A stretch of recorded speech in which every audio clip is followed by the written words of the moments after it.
जय साई राम सभी साई भक्तों को बाबा के आशीर्वाद से आज ना एक बहुत सुंदर साई लीला सुना रही हूँ। इस एक्सपीरियंस के बाद एंड में थोड़ा सा आप सबसे बात भी करूँगी और कुछ अपने एक्सपीरियंस भी सुनाऊँगी। छोटी है बट सुनाऊँगी। पहले ये बहुत सुंदर अनुभव सुना रही हूँ। ये जो साई डिवोटी हैं ये फूड टेक्नोलॉजी में अपना ग्रेजुएशन कर रही थी। ये पुणे की निवासी हैं और इन्होंने बताया कि ये जहाँ से ग्रेजुएशन करी थी वो ठीक ठाक कॉलेज थी, बहुत पॉपुलर कॉलेज नहीं थी। और इन्होंने जब ये ग्रेजुएशन कंप्लीट करने को इनका आया तो एज़ यू ऑल नो कि क्या पहले 12th होता है, फिर हम ग्रेजुएशन करते, फिर जिसको जैसा मन है, कुछ लोग कॉम्पिटिटिव एग्ज़ाम देते, कुछ लोग मास्टर्स करने चले जाते हैं, राइट। तो इनका ये था कि इनको मास्टर्स करना था। ये अनुभव इसलिए खूबसूरत बन जाता है क्योंकि इन्होंने बताया एक सिंपल से कॉलेज से मैं पढ़ रही थी, पर मैं मास्टर्स इंडिया के बेस्ट कॉलेज से करना चाहती हूँ जो कि मसूरी में स्थित है। और उस कॉलेज में हज़ारों बच्चे एग्ज़ाम देते हैं बट सिलेक्शन सिर्फ 30 बच्चे की होती है, ओनली 30 स्टूडेंट्स। तो इन्होंने कहा कि मुझे कुछ समझ नहीं आ रहा था कैसे तैयारी की जाए, बस एक दिल में इच्छा थी कि उस कॉलेज में जाना है। इनकी जब आप सरलता को सुनेंगे ना यहाँ पर, तो आप उस चीज़ के दीवाने हो जाएंगे कि कैसी भक्ति इन्होंने करी है, उस चीज़ की दीवानगी हो जाएगी। देखिए क्या होता है कि जब इनको ये पता चलता है कि हाँ ठीक है मुझे इस कॉलेज में जाना है, उसके बाद जो है इनका अब यहाँ पर प्रॉब्लम ये थी कि एक तरफ तो इंडिया के बेस्ट कॉलेज में जाने का शौक़ है आगे मास्टर्स के लिए, और दूसरी तरफ वो कॉमन प्रॉब्लम पढ़ाई में मन नहीं लगता है। अब ये दो कॉन्ट्ररी चीज़ें, एक तरफ हम बेस्ट का सपना देख रहे हैं और दूसरी तरफ उसके लिए हमें मन ही नहीं लग रहा है। इन्होंने सिंपली कुछ नहीं किया, इन्होंने साई सचरित जी उठाई और सप्ताह पारायण करने का तय किया। जैसे इन्होंने पहले दूसरे दिन ही पारायण करा, इन्होंने बताया कि अचानक से इनका मन पढ़ाई में लगने लगा। सबसे बड़ी बात मन का है, अगर मन मान जाए तो फिर तो हम दुनिया भी जीत लेंगे, पर ये मन है जो मानता नहीं। तो इनका ना सबसे बड़ा प्रॉब्लम वही था कि ये मन को कैसे जीते, और ये इनके कंट्रोल के बाहर हो चुका था। तो ऑब्वियसली तभी इन्होंने लिखा है कि मन नहीं लगता था पढ़ाई में। तो इन्होंने बाबा को सब कुछ छोड़ दिया और बाबा ने क्या करा, साई सचरित जी पढ़वाई। दूसरे दिन ही इनका पढ़ाई में मन लगना शुरू हो गया। अब मन तो लग रहा था, लेकिन उस कॉलेज में जाने के लिए जिन विषयों को पढ़ना था, जिन सब्जेक्ट्स को पढ़ने थे, वो सब्जेक्ट्स इनके काफ़ी कमज़ोर थे और जाना है इंडिया के बेस्ट कॉलेज में। अब देखिए स्थिति क्या है, जाना है बेस्ट कॉलेज में, पढ़ाई में अब मन लगना तो शुरू हुआ है, लेकिन जितने भी विषय उसमें आ रहे हैं वो सारे कमज़ोर हैं। उसमें से कोई भी विषय इनका बहुत स्ट्रॉन्ग नहीं है, रादर कमज़ोर है, इन्होंने लिखा। अब क्या किया जाए, खैर कहाँ से शुरू करें ये भी नहीं पता था, लेकिन बाबा का नाम लेके थोड़ा बहुत इन्होंने शुरू किया। फिर इनको धीरे धीरे पता चला, ये लास्ट ईयर ऑफ ग्रेजुएशन का बता रही हैं कि इनको पता चला कि इस एग्ज़ाम की एक कोचिंग होती है। अब ये कन्फ्यूजन में थी कि अब कोचिंग किया जाए कि नहीं। अब एक नई समस्या और उत्पन्न हो गई, कोचिंग करे या ना करे। और ये क्योंकि एंड सेमेस्टर का टाइम आ गया था, तो अगर अब भी ये शुरू नहीं करती तो बहुत देर हो जाती, फिर इनको गैप हो जाता या जो भी होता बहुत लेट हो जाता उस एग्ज़ाम के लिए। तो इन्होंने कुछ नहीं किया, सिंपली बाबा के सामने चिट रखी, हाँ और ना की। और ये जो घटना शुरू हुई, इनको कोचिंग की जानकारी हुई, ये होना शुरू हुआ इनके पारायण एंड होने के बाद। बाबा इनके लिए रास्ता खोलना शुरू किए। पारायण एंड होने के बाद जानकारी आई कोचिंग की। अब कन्फ्यूजन हुआ ये मेरे लिए है या नहीं, लेना चाहिए या नहीं, कुछ दिमाग काम नहीं कर रहा था। अब जो ये कोचिंग का आया तो इन्हें फिर कुछ समझ नहीं आया। तो जैसा कि साई सच्चरित जी में लिखा भी हुआ है कि यदि आपका बाबा पे विश्वास उतना दृढ़ है तो आप ना क्या करो कि बाबा के सामने चिट रखो, हाँ और ना की, और सच्चे मन से कोई जाके उठाएगा तो वो बाबा का जवाब आएगा। ऐसी घटना साई सच्चरित जी में भी, जितना मुझे ध्यान है, वर्णन किया हुआ है इसका। तो क्या हुआ कि इन्होंने वो रखा और अपनी मदर से कहा कि इनकी मम्मी जो है उनको उठाने के लिए उन्होंने कहा, और उनकी मम्मी ने उठाया कि कोचिंग करूं या ना करूं करके। तो आ गया हाँ कि आप कोचिंग करो। अब आपको पता है क्या, ये जो है इन्होंने एक बार में फिर सोचा नहीं, सेकंड थॉट लिया नहीं और एडमिशन ले ली। अब यहाँ पर रुक कर मैं एक बात कहना चाहती हूँ। ये जो इन्होंने एक बार में बाबा ने हाँ कहा और बाबा की बात मान ली इतना विश्वास करके,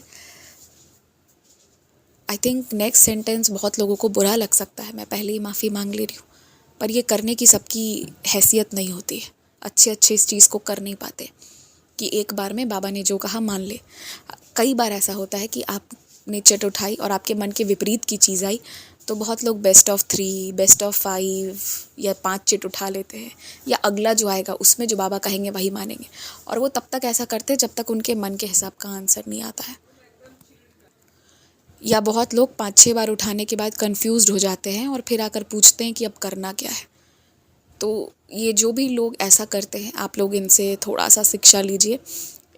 एक कोचिंग लेना चाहिए इन्हें या नहीं, देखिए इनका भी कुछ श्योरिटी नहीं है कि इनका एग्ज़ाम क्वालिफाई होगा कि नहीं, कोई चीज़ का कुछ पता नहीं था, लेकिन बाबा ने कह दिया तो बाबा ने कह दिया, अगर कूद जाओ तो कूद जाओ वाला स्थिति इनका था। खैर वो मैं कूदने के लिए किसी को नहीं कह रही हूँ, पर यही कह रही हूँ कि जो बाबा ने कह दिया इन्होंने मान लिया। ये विश्वास होता है, ये विश्वास होता है, और बस ऐसा ही होना चाहिए। पर हाँ, क्वेश्चन भी वैलिड होना चाहिए, कुछ भी नहीं पूछ लेना चाहिए। खैर उस पर हम बाद में आएंगे। तो क्या मैं बोल रही थी कि हाँ, मैं बीच में ऑडियो पॉज करी थी। तो वही मैं बता रही थी कि इन्होंने विश्वास करके कोचिंग में एडमिशन ले लिया, कुछ सोचे बिना। बाबा ने कहा, इन्होंने ले लिया।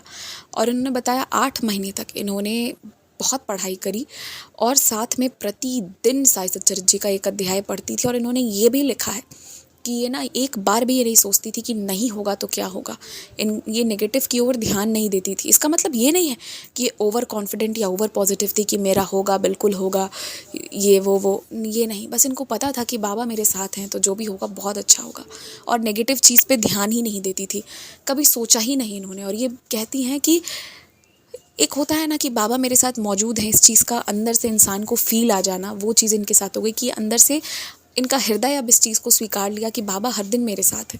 हर पृष्ठ जो मैं पलट रही हूँ अपने कॉपी का, बुक का, जो भी हर चीज़ में बाबा मेरे साथ हैं।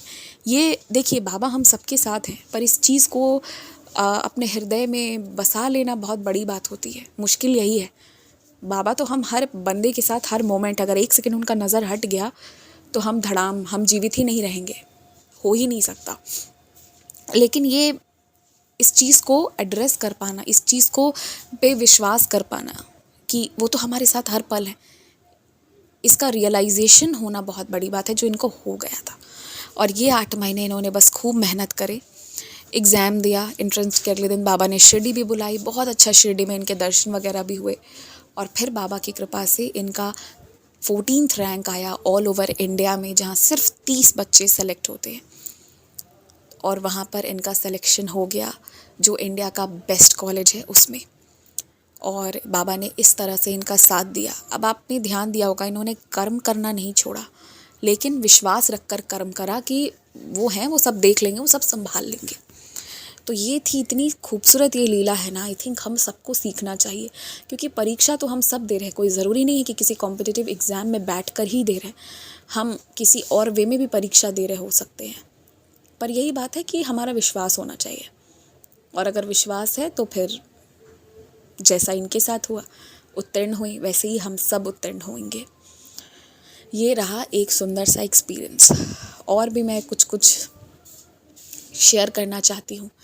बहुत लोग कहते हैं कि हम एंग्जाइटी में हैं। मैं अपना एक्सपीरियंस भी आज शेयर करूँगी छोटा सा, ठीक है। लेकिन उसके पहले एक बात, बहुत लोग कहते हैं ना कि हम एंग्जाइटी में हैं, हमें अननोन का डर है, या कोई चीज़ का बहुत डर हो गया है। पता है, जब लाइफ एकदम कंट्रोल के बाहर हो जाए ना, लगने लगे कि अब कुछ हो ही नहीं सकता है, तो आप बस इतना ध्यान रखो कि उनके चरणों में ही सारी शक्ति है, जहाँ से सब कुछ चल रहा है। इसलिए छोड़ दो उनके ऊपर इतना स्ट्रेस लेके। जब कुछ हो ही नहीं पा रहा तो स्ट्रेस लेना बंद करो। जो होगा देखा जाएगा, और जो भी होगा अच्छा होगा। नहीं होगा तो दोबारा प्रयास करेंगे, और अगर प्रयास नहीं कर सकते हैं तो कोई और क्षेत्र में चले जाएंगे। कहीं ना कहीं तो हम सब सेट हो जाएंगे, कहीं ना कहीं हम सबके लिए कुछ ना कुछ तो है। वो बहुत हमारी इच्छा के हिसाब का नहीं होगा, पर कुछ और होगा, और हम चाहेंगे, मन लगाएंगे तो वहाँ भी मन लग जाएगा। बस इस चीज़ को मन में याद रखकर ये एंग्जाइटी वगैरह, ये जो भी होता है ना, इन सब से बाहर निकलिए। मुझे ये चीज़ सुन के भी बहुत बुरा लगता है। इस चीज़ में क्यों रहना है? कुछ ना कुछ सबके लिए है, आपके लिए भी है। उसने ऐसे ही थोड़ी भेजा है, आपके लिए भी कुछ तो सोच कर भेजा है। अब एक एक्सपीरियंस छोटा सा सुनाती हूँ। यहाँ पटना में ज़्यादातर टेम्पल्स 1 से 4 के बीच में 3:30 तक बंद रहते हैं, दोपहर में 12:30 की आरती के 12 बजे वाली आरती के पश्चात बंद हो जाते हैं। आज मुझे किसी काम से दूसरे वाले मंदिर के साइड जाना था, जहाँ कभी कभी जाना होता है, पर वो मेरा बहुत प्रिय टेम्पल है। और अब बाबा की लीला देखेंगे। मैं 3 बजे वहाँ पर से क्रॉस करी हूँ, जाते और आते 1 बजे के बाद और 3 बजे दोनों टाइम बाबा ने दर्शन दिए हैं। मुझे बहुत बुरा लगता अगर आज वो मंदिर बंद होती, पर बाबा का मंदिर खुला हुआ था। और जहाँ पे मैं गई थी, भाई साहब मैं क्या बोलूँ, वहाँ पे तो इतने बड़े बड़े बाबा की फ्रेम लगी हुई थी पूरे उस प्रेमाइसेस में कि मैंने बोला यार यहाँ तो काम होना ही है, काम ना हो ऐसा हो ही नहीं सकता। यहाँ तो बाबा बैठे हैं, साक्षात बैठे हैं। ये बहुत सुंदर अनुभव है, क्योंकि मेरी बहुत इच्छा थी कि मैं बाबा के दर्शन करूं, पर मुझे क्या पता था बाबा साथ ही साथ चल रहे होंगे। और ये देखकर बहुत खुशी होती है ना कि एकदम से आपको कोई अपना मिल जाए, और वो भी अगर बाबा मिल जाए तो साथ में। और पता है थर्सडे को मुझे घर पे सब कह रहे थे मंदिर चलो मंदिर चलो, मैं किसी काम में फंस गई थी, मैं मंदिर नहीं जा पाई, जो थर्सडे अभी गया वो वाला। और मंदिर से बाबा मेरे लिए हलवा लड्डू ये सब बहुत सारा मीठा भेजे थे। ये मेरे साथ हुआ, ठीक है। और जो एक साई डिवोटी हैं, वो भी कई दिनों से मंदिर नहीं जा रहे थे। उन्हें एक छोटा सा हमारा व्हाट्सएप ग्रुप है, उस पर ना चढ़ाया जा रहा था कि आप तो मंदिर नहीं आते हो। एक्चुअली उन्हें कंप्लेन कर रहे थे, एक दूसरे बड़े प्यारे बाबा के भक्त हैं, वो उन्हें शिकायत कर रहे थे कि आप मंदिर नहीं आए हो बहुत दिनों से। और यकीन मानिए वो माफ़ी वगैरह भी मांग ली, मैंने भी खूब चढ़ाया उन्हें, मैंने खूब मज़े लिए इस चीज़ के कि वो मंदिर नहीं गए हैं। इस साल वो सिर्फ 1 ही दिन मंदिर गए हैं। इस सब का एक बहुत बड़ा कनेक्शन है, मैं किसी दिन ये लीला शेयर करूँगी, सही वक्त रहा तो। मंदिर नहीं जाने का एक बहुत बड़ा कनेक्शन है। बट जब वो मंदिर गए ना, तो उन्होंने बताया उनके मन में इच्छा थी कि मैं पान लेते हुए जाऊँ बाबा के मंदिर, पर वो भूल गए मीठे पान। बट जब वो मंदिर गए ना, तो उन्होंने मंदिर की साफ़ सफाई करी, आरती वगैरह करा, और एकदम से कोई पान लेकर आया बाबा के लिए। तो वो ना एक पान दे दिए पंडित जी वापस, और दूसरा पान रख ली, और उसमें से वो एक पूरा पान बाबा के मंदिर पे चढ़ा हुआ इन्हीं को मिल गया। तो उन्होंने वही कहा कि मेरी इच्छा थी कि मैं पान लेके जाऊँ, पर मैं भूल गया। वो 3 महीने में पूरे साल में आज सेकंड टाइम जा रहे थे मंदिर कल से, वरना वो बाबा के भक्त थे जो हर दिन जाते थे। क्यों नहीं जा रहे थे, उसके पीछे की घटना क्रम अलग है। वो बाबा की लीला थी, वो बाबा की मर्जी थी। जब बाबा को जिस दरबार बुलाना होता है वो वहाँ बुला लेते हैं। लेकिन जब वो गए तो मैंने उनको फिर कहा कि पता है बाबा ने आपको क्यों पान ले नहीं जाने दिया और वो आपको देकर भेजे, because that's a sign of goodness. वो ना शुभ का संकेत होता है, क्योंकि जब कोई अच्छा ओकेजन होता है ना, तो आप देखना कि पान खिलाया जाता है, या हमारे बिहार में तो ऐसा होता है, बहुत जगहों पर होता होगा कि वो शुभ का साइन होता है। तो बाबा ने ना उनको वेलकम करा मीठे पान के साथ। मैंने बोला इसीलिए बाबा आपको भुलवा दिए बीच रास्ते में कि पान लेके आना है, और बाबा स्वयं मंदिर में खिलाए। देखिए ये वैसे तो ये सारी छोटी छोटी एक्सपीरियंसेस है जैसा मैंने कहा था, लेकिन ये जो रोज़मर्रा में बाबा हमसे बातें करते हैं, हमारी मन की इच्छाओं की पूर्ति करते हैं ना, ये बहुत बड़ी बात होती है। ये उस मोमेंट के लिए हमारे लिए बहुत बड़ी बात होती है। आज ही मैंने बाबा से कहा मैंने कुछ कहा, मुझे वो खाने का मन हो रहा है बाबा। और मैं रिटर्न हो रही थी, तो हालांकि कुछ क्या वो समोसा ही था चलिए मैं बोल ही देती हूँ।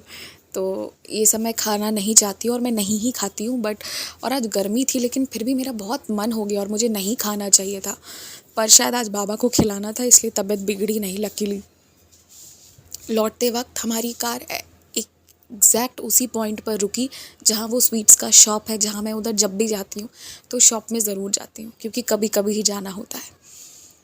तो ये भी बाबा की ही लीला है कि वहीं पर एग्जैक्ट रोका, वरना मुझे तो दिख ही नहीं रहा था वो दुकान कहाँ चली गई है।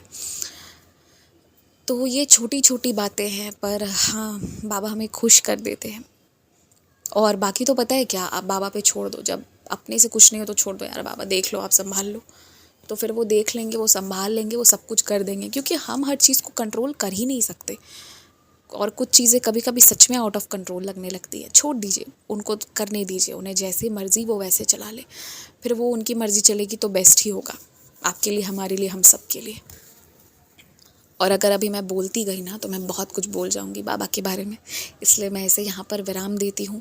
आप लोग सब अपना अपना ध्यान रखिए और ये मानकर चलिए कि एक सदस्य आपके परिवार का आपके साथ सदैव है, वो है बाबा। और बाबा के होते हुए बिल्कुल मत घबराइए, एकदम निश्चिंत होकर रहिए, वो सब अच्छा करेंगे। जय Sai Ram, take care, stay blessed.